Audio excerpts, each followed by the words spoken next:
Oh, okay. Awesome. Let's do introductions real quick. I work hard. Allison Keller, Mary Mall, Jessica Fitz, Jody Merritt, Sam Fiddle, John Gunning, Chief Authority. Matt Jarvis, Charles Upkeep.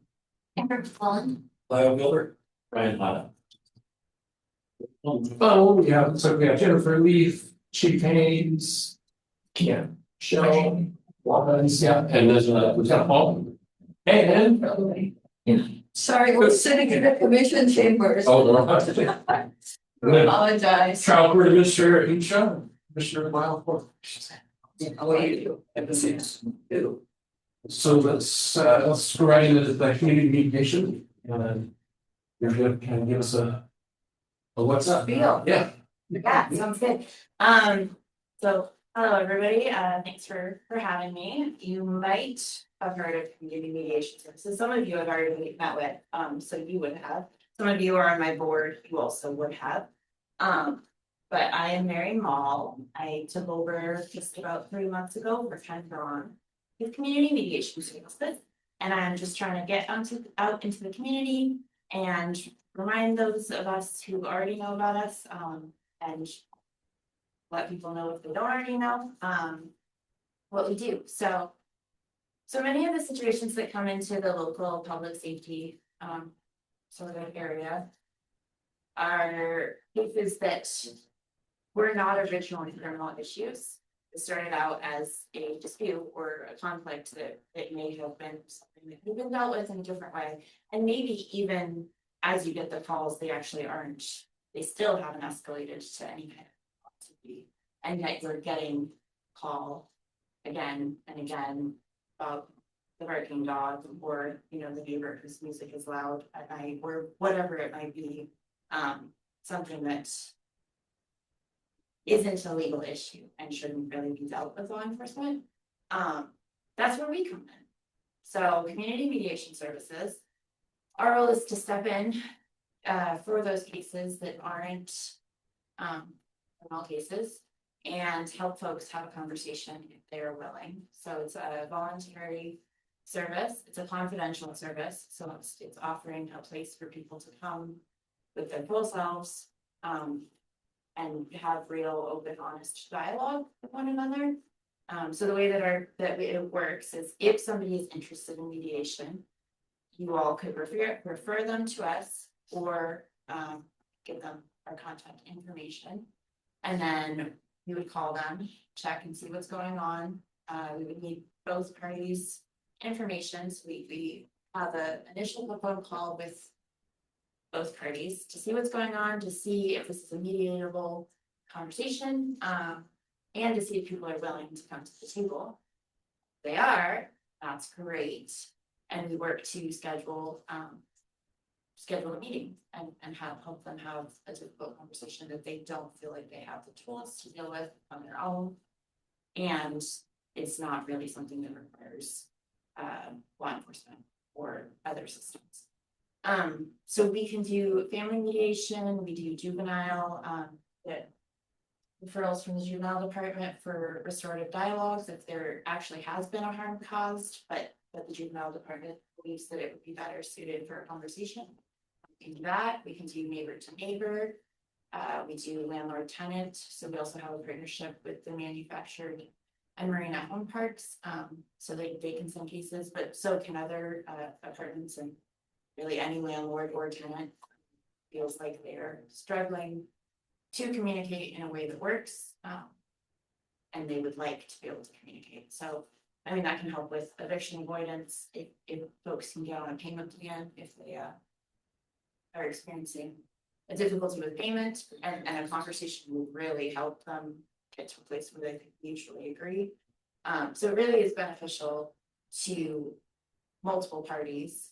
And as mediators, we are neutral third parties. So we're not taking any sides. We just want to make sure that people get to say the things that they need to say and hear the things that they need to hear. So that's my spiel, which I know I had 20 minutes, but I don't like talking for 20 minutes. So That's unnecessary. Nobody wants to hear my voice for that long. But I would love this to be a conversation. To see how we can get more referrals, because we do currently have a low capacity of referrals, although the warmer weather seems to be bringing out more people, and Marion can't. Too. Yeah, I think people didn't see their neighbors and then they forgot they existed, and now they remember and they're calling, so that's great, and we have capacity for more cases. It's great that we're dealing with the conflict, not that there is the conflict. But we have capacity for more cases, so I kind of want this to be a conversation. Just asking, so what kind of repeat calls, oh, you look the I was just gonna have a question. Yeah. How are you funded? How are we funded? Okay, we get multiple grants. We have state grants from Resolutions Oregon, which is our main funder, and it goes through the University of Oregon School of Law, and it's a group of community dispute resolution centers that all get this pool of money. So we have that. We get money from the county. We get individual donations. We get money from the juvenile department on a case-by-case basis. We also get money from the manufactured and marina home parks to do their mandatory mediations. And then just foundational grants.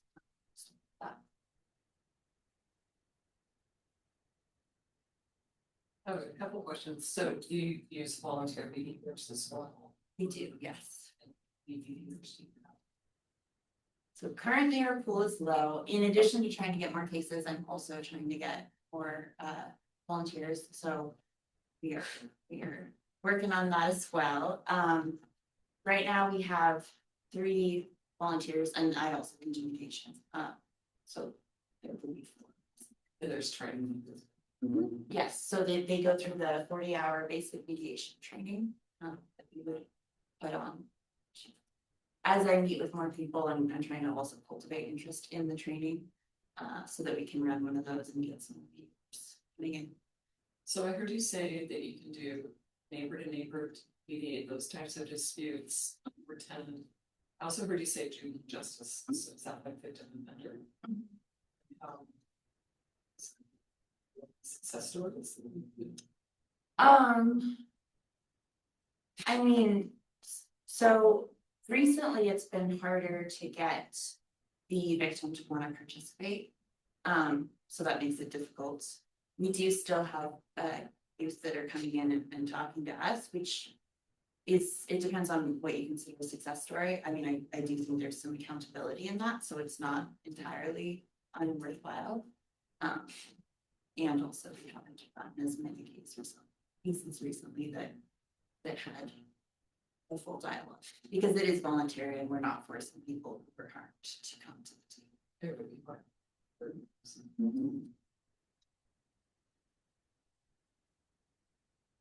I'm biased because I'm on the board. But so I got involved when I was still at the district attorney's office, and I actually work called the Victim Offender Reconciliation Project at the time.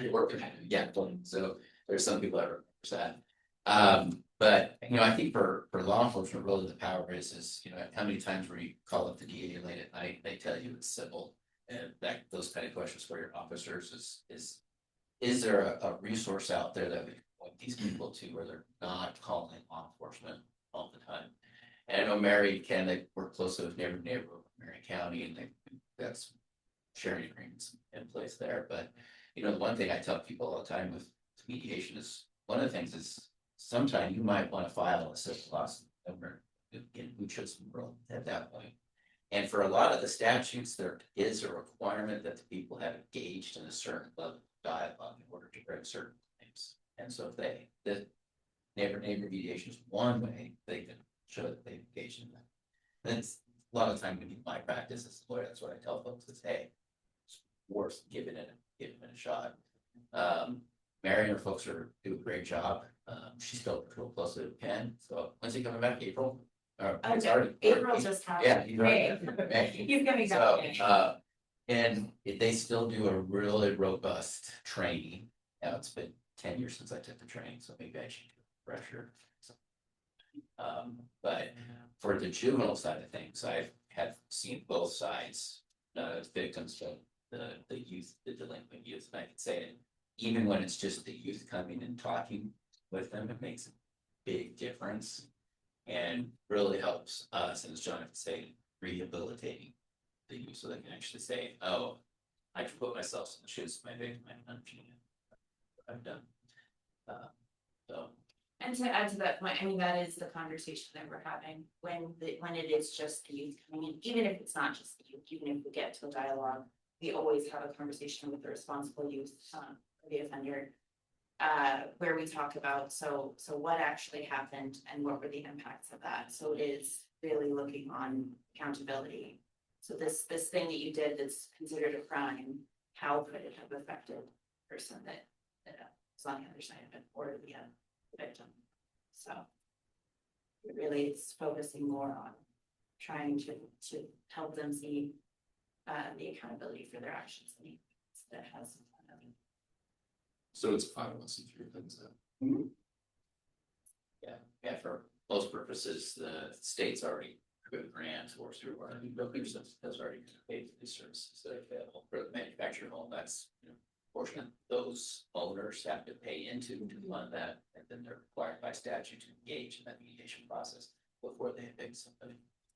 All of our services are free to the participants, except for parenting plans. We can also do parenting plans or pre-court parenting plans or renegotiating already existing parenting plans. Those ones we do charge for, although it's on a sliding scale.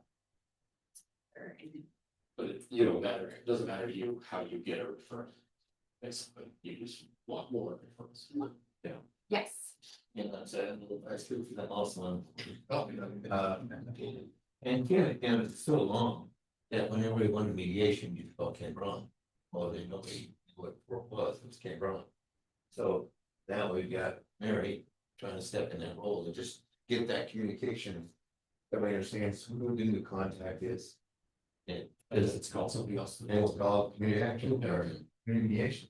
But literally all the volunteers were friends of Ken's and that one of our volunteers left too. So it's just a matter of ready anyway, any making sure that those who call. So and also remind you that this service is here and it can save you a lot of time officers doing things you don't need to deal with. And maybe some problem space. You were asking for success story, so with Ken, a lot of times their staffing to say we'll take the youth, sometimes we're not gonna take them. But a lot of times the parents will come and just ask for help, and the board, that whatever one I'm on. We will offer, here's how to get the help that we see, and a lot of times the parents are really appreciative of that. We understand how to navigate that world in what we do, and then the partners are out there as well. Sometimes I think the parents have found that really helpful to avoid coming to like placement with us. I really appreciate this being on the agenda. It's really great to meet you. That's how I started my career, was law school. A lot of volunteer for parents, a little bit less so for say that the types of things that you're doing parenting plans. Those are really good and justice. But even neighbor disputes, I mean, when we would finish up, the judges would be so grateful for the resolution because it would clear their dockets and make our court resources efficient.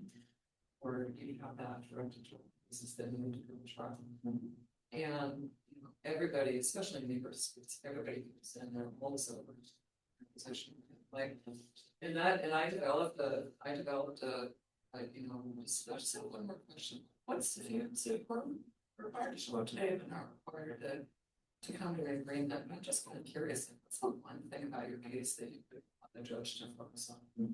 And I hate it, and to the point where, like, I won't be a volunteer because I got to the point where I just have to tell the story because it's so great.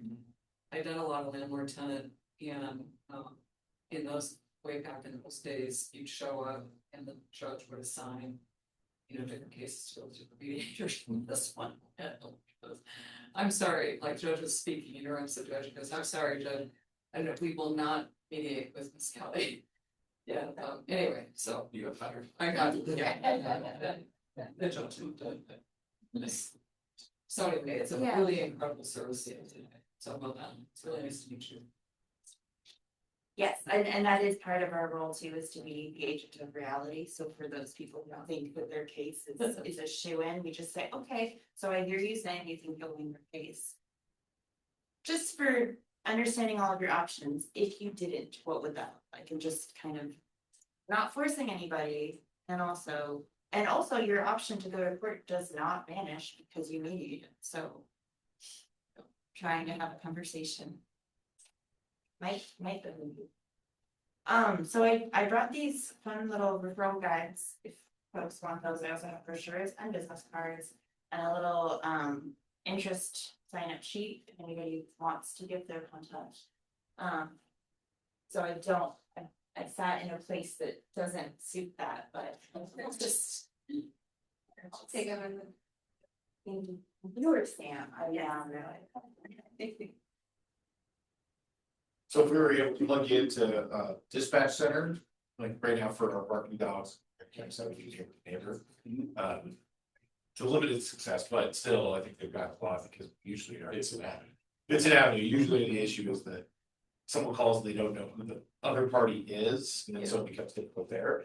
But I think they got more phone calls at least generated that way, so I don't know if we have the ability if that we put that. Or law enforcement used to have that as kind of check boxes when someone calls in and has or dogs, complaints, those kind of things. They automatically, the call taker knows to say, either go to the website or can say, hey, here's a number. Want to mediate, it doesn't sound like it's going to come out, or it's a little on the fence. I don't know if you have that bandwidth. If you want to see this, see those. Just having them, Yes, they can do that as an initial referral. So if someone calls in, yes, for us, it was barking dog. Barking dog, hey, talk to your neighbor, yes. Well, how about neighbor, would you like to talk to a mediator and work that out? Because for us, we're not government. right, You know, we've all have little different policies on that, but there's probably things that to start having at the dispatch that call, so 911 or not emergency, the dispatchers then can have the option to say, have you tried yeah, neighborhood or mediation? yes, no, that's a great suggestion, and absolutely. And you touch every agency to dispatch for every. Yeah, absolutely, and then they can just give our website or phone number, Serve everything in both counties. Yeah, so it's both. Listen. The only thing is, if they don't know who their neighbor is, we would need it at the very least an address. Otherwise, and we're also not gonna go knock on someone's door. Sure. Okay, But at least then they have that they can have that, even have that conversation, like, hey, you can find out who it is, or they call you and. Sometimes if they're that frustrated, they're ready to. Take the next step and try to figure it out. yeah, absolutely, and if they are that frustrated and they call me, because I would be the one answering, and sometimes it helps them diffuse, because I do have time for listening. Yeah. For and not to say that you all don't listen, but I think I have the opportunity to really be more about what's going on, and that's the whole point, and people. Just the power of listening de-escalates things so much. Folks they really want to feel heard. Sometimes they use a lot of words and really loud words. They use some words. Yeah, sometimes they use explosive words, and we just. I'm gonna listen. So Very little stuff that we could do to help you with the growth on the mediators, I think volunteers, consider communication or contacts we find, it's helpful. That's a really good question. I mean, so our training. I don't want to run a training until I know I have enough people to successfully run one. I've been meeting with volunteer organizations and trying to just kind of cultivate interest that way, and then I was hoping that with enough interest cultivated that I could then start bringing out the, hey, we're gonna be running basic mediation training. There's an expense to it, which I think sometimes makes people. Or just the side, there's. Related to it, yeah, it's $625, including a $25 non-refundable to registration fee. If people are willing to volunteer with us, then it becomes $325. Non-refundable registration fee, and then if you're Spanish speaking, it actually is only $25 because we do want to have more. So that's something, but it is, So if there's people that, you know, we know we're having conversation, but they're interested in this, you're just gonna, you is there a form that.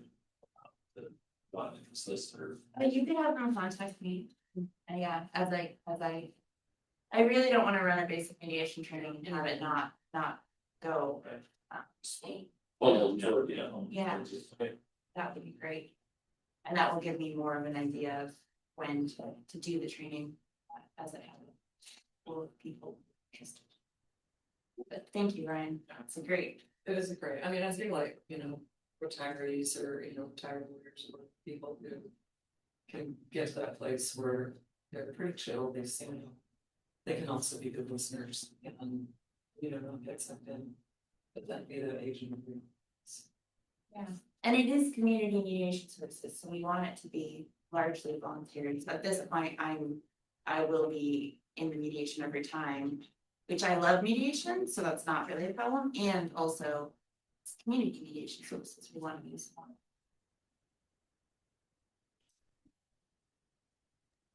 Appreciate it. We gotta skip real quick. Also needs to leave, so. Yeah, no, it's very kind. So updates from Liberty House, we scrapped, I don't know if you heard, we scrapped our spring auction because that thing was costing us like $45,000-$50,000 per line, you know. So we're like, okay, we're done with that. Instead, we're doing a series of community-based meetings, and we had one out in Dallas earlier. It was the end of March, I read it to spring break, and it was really magical, really amazing. And so we're really just excited about that model, how can we be in better relationship with each other. Not giving us heavy fundraising. You'll see us post some social media stuff. I want to, our insurance billings are down, because insurance companies do what they want, they pay what they want, and so that's fun. But overall, we've had 9 months of operating our budget in black after doing some sizing last summer. Our services to Polk County is up 6%. So I'm really, we saw 6% more kids referred from Polk County this year, or in 2025 and 2024. So I feel really good about that. So just want to continue to be a good resource for you. And yeah, thanks for the opportunity to give an update. Our team members are involved with the service integration teams. We've also looked at out, so just keep it posted. But thanks for just being Appreciate it. yeah, sorry, just All right, we gotta approve the minutes from February 2026. so Boom. Second by Glenn here. That's fast. Yeah. All those, well, is there any other discussion? Okay. All those in favor, signify by saying aye. Aye. Any opposed? Perfect. Awesome. Let's start with courts. So we have. We've been working with the county and other involved folks to bring in court security process. It's gonna go live June 1st. We got one-time funding from the legislature, so this is gonna start June 1st and it's gonna run through end of next June. And we're hoping very much through this process, we can show the legislature and whoever else locally to see if we can make this more of a permanent funded project. Obviously, the security around the courthouse and safety has been for such a long time. As far as the Chief Justice and the statewide voice system, we have made that one of the top priorities going forward. It was last year and it's gonna be for some time to come. We're very fortunate. I believe that we are the only jurisdiction in the state who's got funding out of this. It was granted $2 million for various equipment purchases throughout the state and for this pilot project. So contracts have been signed, going back at this point. Equipment has been ordered. I think it's scheduled to be delivered in a couple of weeks. The courthouse, the X-ray machines, metal detector And then we're working with the sheriff's office and the county books to get it installed. Basically, it's the same entrance that we all use currently on the Jefferson Street side.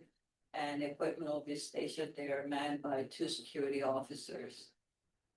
And as more information becomes available, I will share with everybody in this room as well as those folks who are on the screen. That's one. Any questions on this?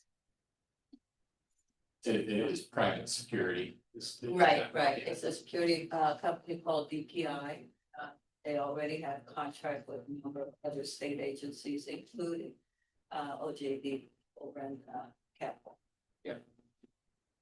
Yeah, interact with those kinds of things, the general. Okay, next item that I want to share is that if you would please pencil it in your calendar, Chief Justice and the State Court Administrator will be visiting our county, our court.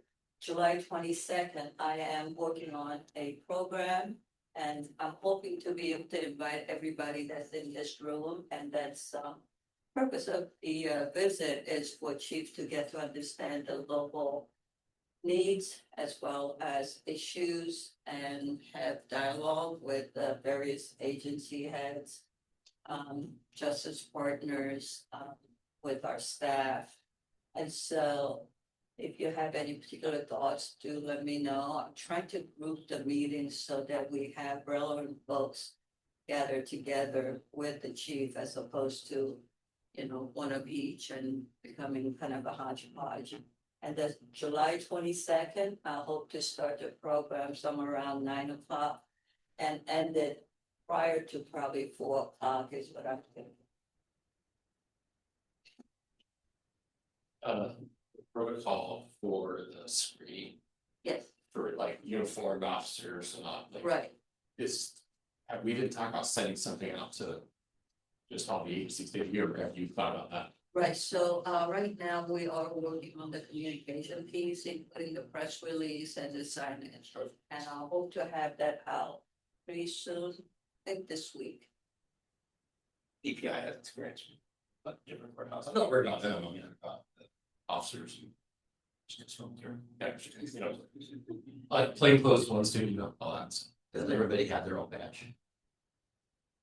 Well, from their agency, yeah, but not a county. To be able to access. So PTO was signed last week on this issue, if you look at it. Statutorily authorized law enforcement agents and officers are exempted. Okay, so. Possible. Any corrections? We are currently short staffed. As I'm sure everybody is. We have 5 officers. I'm in the process of recruiting 1. I believe this is the 2nd or 3rd posting for this position, so we're just not getting a lot of the quality applicants that we hoped for. So we have another process coming that we have 4 that we're going to look at, and we shall see what happens with that. But we don't settle, so it may be a 3rd or 4th posting. We're not sure. So. Anyways, so the POs that we do have currently, their caseloads are extremely high. We are basically back to condition-based supervision. We're prioritizing the public safety issues as well as those who, my words, running amok, housing problems within the community that we're getting phone calls on, because those are, quite frankly, the ones that we should be focusing on. So they're doing a great job considering the workload that they have on them, but we're plugging away. From the juvenile standpoint, we are also down a position, and at this point, unsure whether or not we will be able to hire that position based off of budget woes within the county. So I am at a standstill, waiting for my boss, Greg, to give me the thumbs up or thumbs down. I may have had some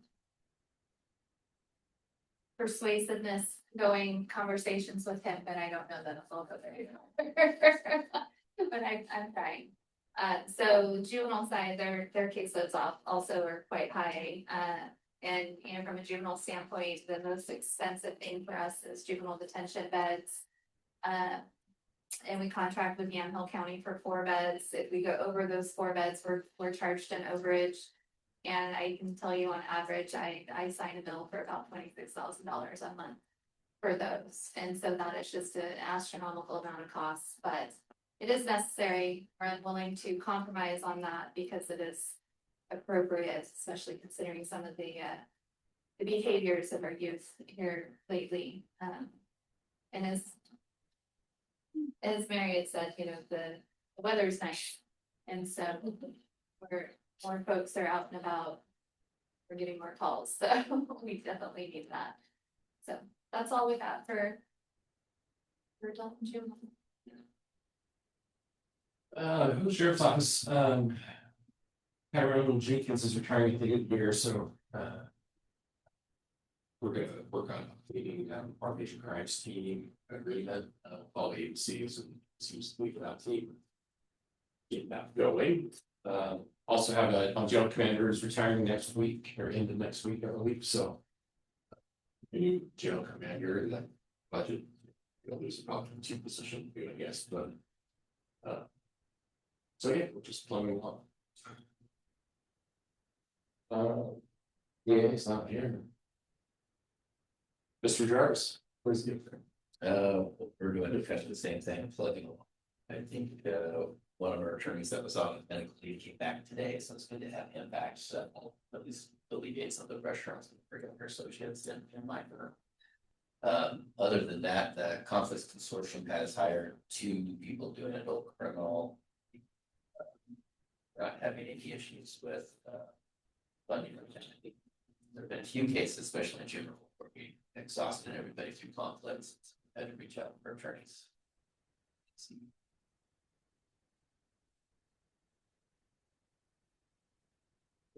Cheers. So, we are in budgets right now, and then you all are extremely tight. So we were looking cuts. Fairgrounds is on the bubble right now, whether we keep it or not. I made the decision, yeah, but probably most likely we'll have a levy for the fairgrounds and the liquor. And moving forward, no matter what we do as expenses, I expect it's gonna be levies. That's the only avenue for funding. We don't have a lot of those things we had to do things. So, it's not fun, but it's reality. It finally got up. And so that's really going forward. We'll make work. Let's do. Health and Human Services.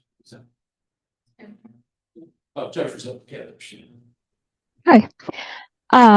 We, like everybody else, are short-staffed and are just not getting in applications. So we did find 1 person to hire. I think we need a couple more though.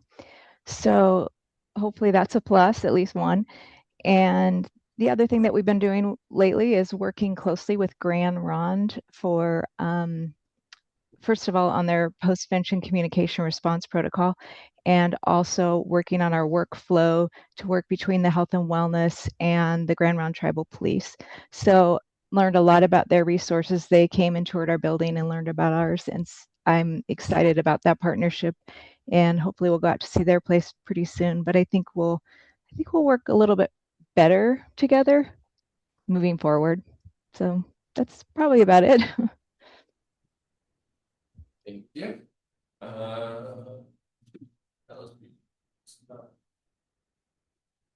Chief Haynes. Good afternoon. First I wanted to, is it Mary that gave the presentation? Thank you for the presentation. It was really good, and I'll just echo that it is a great resource. I know that we've used Ken a handful of times over the years, and not every one of them was a success, but I know that there were some that were, and I think anytime we can give another resource to our community, that's good. So I am interested in your contact and the informational stuff, and I was going to ask Sam if she might be able to email that out to those attending online. From Monmouth PD. We are down 2 positions. We've got 2 that are in background, so hopefully that all turns out well, and we can hire 2. Probably just before the end of this fiscal year.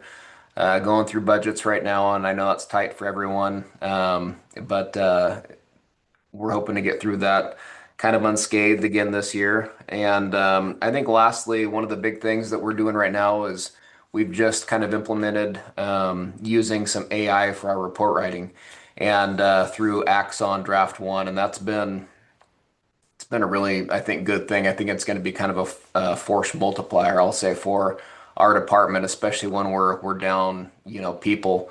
Report writing takes a lot of time or can take a lot of time, and I think this is going to be an efficiency that we're going to get some of that time back. So we're kind of rolling it out slowly. We're not doing any kind of criminal stuff with that yet, but I do foresee, once we kind of get some things ironed out with the DA's office, that we will kind of start looking to use it for that as well. So I think that's it.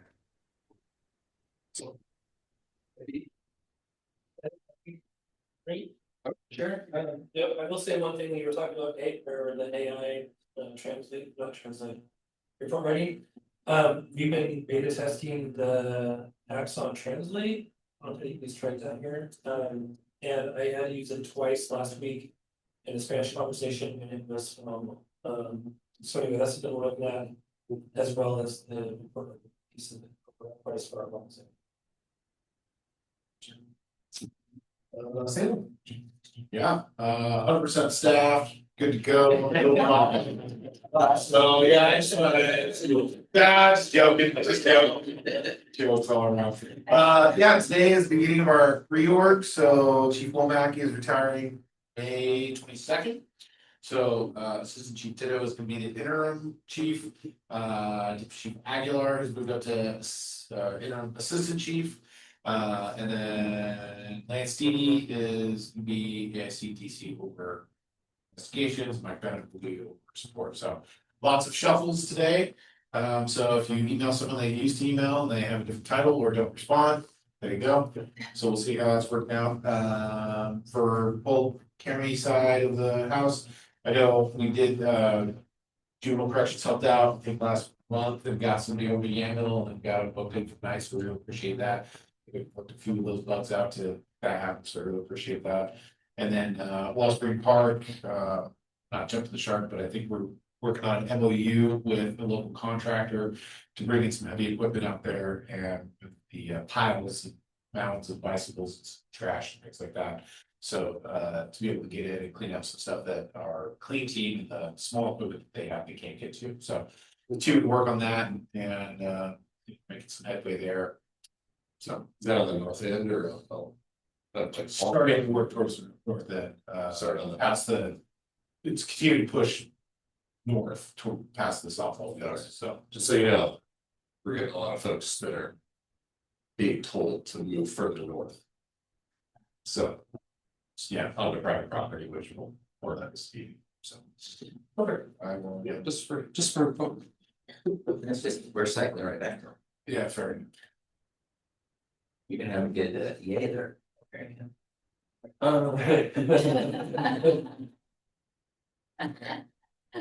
Is that all you got?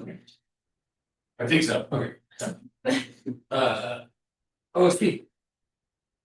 Thank you. I don't think I have much. Just a little update on staffing. Just like everybody else, we're shorthanded. Although here in, I don't know, about a month, we're going to have between the Salem office and McMinnville office, 7 recruits getting out with their coaches. So hopefully we can get them solo here in a few months.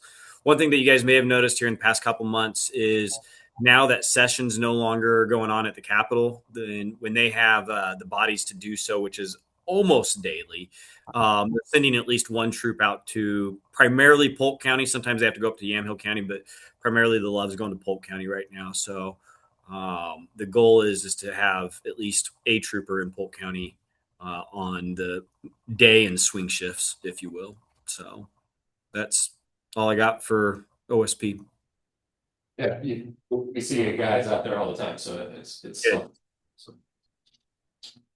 All right, city government. City government. So recently on the law enforcement agencies in Polk County, together with separation patrols, they hit Dallas a few weeks ago. It was great. I told my kids did not drive that day, so. Since that great. But no, that's actually been really popular received here in Dallas. A lot of the university knows about what we're happy. The baseball lights, so that stuff's good. You got two attorneys. I was just do that. I could see that. You go ahead. They got two attorneys. Yes, love it. So no, it's great. Just a good reminder for the community that we issue. Warnings that is, that's great. For Dallas specifically, the council made a decision on the police station project. So instead of going back out to the voters and asking for a building, we're just gonna renovate the former Itemized building into a new city hall, so we're gonna renovate the city hall into a police station. These are long-term projects. The renovation of Itemized will take place this year.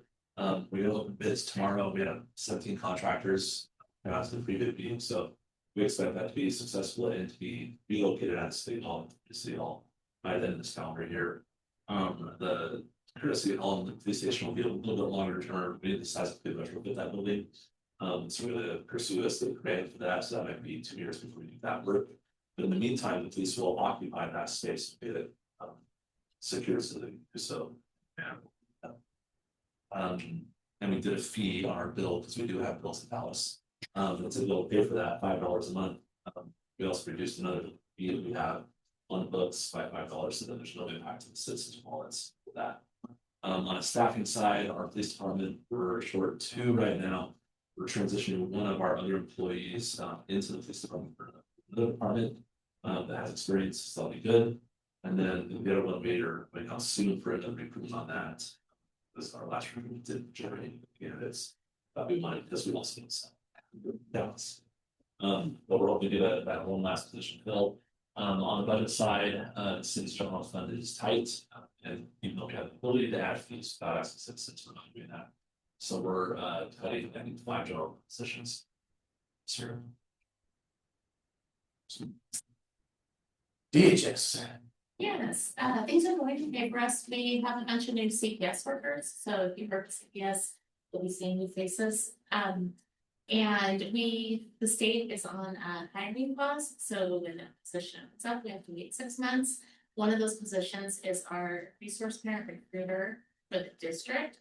So just want to put a plug out. I spent Saturday night late into Sunday morning trying to find a resource parent for a kid. And so if you're near places and spaces and you hear of people who are quality that you think that, send them our way. We need, that's like I think our biggest need is to keep kids in their community. We need homes. And so that's just my little plug. And sales. Hi. So the big project that Sable House has going on right now is we're currently upgrading or renovating the shelter facility to be better able to accommodate pets for families. Currently, we've been utilizing a lot of like hotel stays for people who or for families who have pets and working with them in that capacity. In the past, we've done a lot of boarding with pets through a program that helped fund the boarding expenses, but that funding stream is no longer available. And so knowing that the people will decline shelter if they can't have their pets within the same vicinity with them, we're just working on figuring out how to be able to have dogs and cats specifically at the shelter, and hoping that with these renovations, that we'll be able to better serve families and bring them into the shelter facility and have them there and be able to work with them through the facility. So that's the big project that we have going on right now. But we continue to serve the families. We last quarter served 10 families through emergency shelter services, and we have 15 families currently just on our housing assistance program. And last quarter as well, we helped 5 families avoid the eviction process by allowing us to help pay the back owed rent that was due and everything, which for Sable House, that's fairly new. Funding that we got that has allowed us to do that is fairly new. So we're very grateful to be able to help our families stay within those safe, stable, permanent housing. And then we've just we're currently down a staff person only because they're on leave through June. So instead of 4 case managers, we're down to 3 right now, but we're doing fine. So I think that's it. Appreciate it. Anybody else have anything? Awesome. I don't know when the next meeting is, but it's in, oh, okay, August 3rd. So it'll be here again, so. Don, did you have anything? Oh, just a question for the board. Are you gonna email that out about the change? I'm just trying to think if I have to come up with an email to tell everybody. Security change. Yes, we are going to do mass communication. We're gonna do press release. I'm gonna be sending messages to all the justice partners.